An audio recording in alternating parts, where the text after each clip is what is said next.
在中医这块，脾的功能非常强大，它有几个功能。第一个叫脾主运化，就是我们吃进来的这个饭菜、五谷杂粮，靠脾的运化，运化成什么呢？运化成气血，对吧？气和血。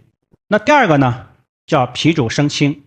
我们喝进来的水到小肠，脾有一个生清，把水分生清给到谁？给到肺，肺再往上宣发给面部和皮肤。好了，如果说脾不能把水给到肺，它这种生清功能减弱了，水就化成湿，水就化湿，所以这个人湿气就比较重，严重的湿就形成痰，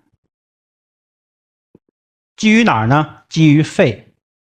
所以这就是痰湿，听没听说痰湿啊？痰湿，那痰基于肺，你就会出现睡觉打呼噜、喘气儿、打呼噜，痰多就是那个打呼噜。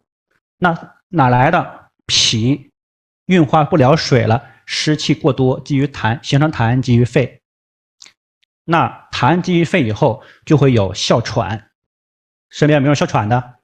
哮喘的有没有人不抽烟痰特别多的？没人不抽烟，怎么还痰呢？还有动不动凉风一吹容易咳的，这叫痰湿阻肺。